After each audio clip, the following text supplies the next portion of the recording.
Assalamualaikum warahmatullahi wabarakatuh. Hai semuanya, saya Karisa Eva Aulia dari kelas 10 MPLB 1 nomor presensi 18. Kali ini saya akan menjelaskan apa itu berpikir komputasional. Komputasional dibagi menjadi beberapa. A. Pola berpikir. 1. Konsep ide atau gagasan. Ide atau gagasan yang dihasilkan dari proses berpikir secara panjang dan matang bisa disebut dengan penalaran. Penalaran dapat memberikan solusi alternatif yang lebih matang. Sebaiknya ide atau gagasan dapat memberi manfaat, antara lain dapat memberi solusi alternatif pemecah masalah, memberikan peran aktif dan positif bagi perkembangan diri sendiri dan orang lain, melahirkan konsep dan dinamika baru dalam hal teknologi, pengetahuan, dan keterampilan, membuat terobosan baru yang dapat membantu masyarakat mendorong lahirnya inovasi-inovasi baru, memberikan contoh dan teladan bagi orang lain, tidak bertentangan dengan peraturan perundang-undangan, agama, dan norma-norma sosial kemasyarakatan. 2. Teknik memetakan ide. Tahapan yang mengatakan, menjabarkan, dan menggambarkan ide dalam sebuah sistem pemetaan dalam mengacu pada beberapa tahapan berikut. A. Menemukan pokok permasalahan yang akan dijadikan tema dan ide utama. Ide atau gagasan dapat dibagi menjadi beberapa tipe, yaitu sebagai berikut. 1. Tema yang bersifat memaparkan sebuah kondisi. 2. Tema yang memaparkan beberapa alternatif pemecah masalah. 3. Tema yang menjelaskan komponen pembentuk dari ide yang dijelaskan. B. Setelah menentukan pokok tema atau ide utamanya, Anda harus menjelaskan komponen pendukungnya, yaitu dengan menulis subtema yang akan dijadikan elemen penjelasnya. C. Dari subtema tersebut, kembangkan lagi dengan sub-sub item yang mungkin muncul sehingga lebih lengkap dan detail. D. Rangkaian ide utama dan subtema harus saling terhubung secara logika dan mewakili proses berpikir yang divisualisasikan. Dengan memvisualisasikan serta memetakan ide-ide dalam otak dapat memberikan dampak positif seperti A. Membuat poin-poin penting dalam ide, B. Menguraikan secara detail, C. Menyeimbangkan, menyelaraskan, serta menyinergikan ke pola kerja otak kanan dan kiri, D. Menjadi pedoman dalam menentukan penyelesaian masalah sejenis. Langkah-langkah yang harus dilakukan ketika memetakan ide atau membuat kerangkaian penjelasan. A. Menentukan tema utama yang dijadikan subjek. B. Identifikasi setiap cabang-cabang yang mungkin ada dalam tema tersebut.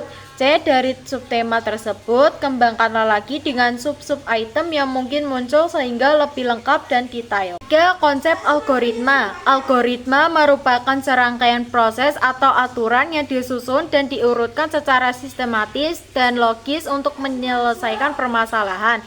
Istilah logis atau logika berasal dari kata-kata, tulisan, maupun verbal yang identik dengan akal dan dapat diterima secara ilmiah. B. Pernyataan dan logika proposisi. 1. Definisi proposisi. Proposisi adalah metode untuk menyatakan suatu secara utuh sehingga dapat dinilai apakah pernyataan tersebut benar, salah, disetujui, ditolak, diterima, atau disangkal validitasnya.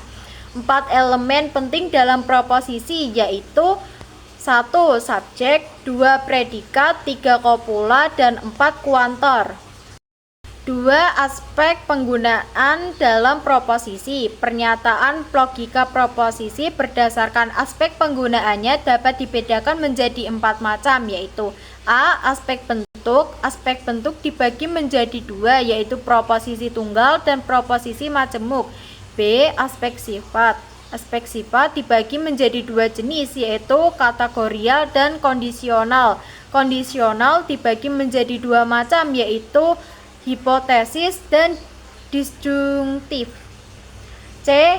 Aspek luas. Aspek luas dibagi menjadi 3 macam, yaitu universal, partikular, dan singular. D. Aspek kualitas dan kuantitas. Berdasarkan sisi kuantitas dibedakan menjadi 2 macam, yaitu proposisi positif atau afirmatif dan proposisi negatif. berdasarkan kuantitas dibagi menjadi dua jenis, yaitu proposisi universal atau umum dan proposisi khusus atau partikular. Secara umum dibagi menjadi 4 macam, yaitu proposisi A, proposisi E, proposisi I, dan proposisi O.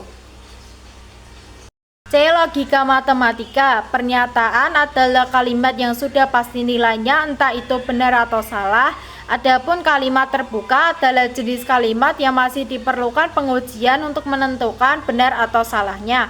Dalam logika matematika terdapat 5 istilah yang sering digunakan, yaitu 1. Negasi, merupakan metode membalikan nilai sebelumnya yang semula benar menjadi salah dan salah menjadi benar. 2. Konjungsi, merupakan teknik penggabungan beberapa pernyataan yang kemudian dengan istilah pernyataan majemuk. 3. Disjungsi, merupakan teknik perbandingan antara dua pernyataan majemuk yang dihubungkan dengan kata atau. 4. Implikasi, merupakan salah satu penerapan pernyataan majemuk yang menggunakan kata penghubung jika dan maka. 5. Implikasi merupakan salah satu jenis pernyataan majemuk yang dibentuk dengan menggunakan kata penghubung jika dan hanya jika. Ada penalaran. Penalaran adalah proses menyimulasikan ide tersebut dalam otak untuk dianalisis, ditimbang, dan diuji secara mendalam. Metode penalaran manusia dapat dikategorikan menjadi 3 jenis, yaitu 1. Deduktif, metode penalaran yang difokuskan untuk menggali informasi secara umum, kemudian dirangkum menjadi simpulan secara khusus. Penalaran deduktif dapat digolongkan menjadi 2 macam, yaitu A. Metode silogisme dan B. Metode Entymen. A. Metode silogisme dibagi menjadi 2, yaitu silogisme negatif dan silogisme error. 2. Induktif, metode penalaran yang bertolak belakang dengan deduktif. 3. Abduktif, metode penalaran yang digunakan dengan mengambil salah satu opsi argumentasi atau alasan yang dianggap mendekati kebenaran dari beberapa pilihan argumentasi. Sekian, terima kasih. Wassalamualaikum warahmatullahi wabarakatuh.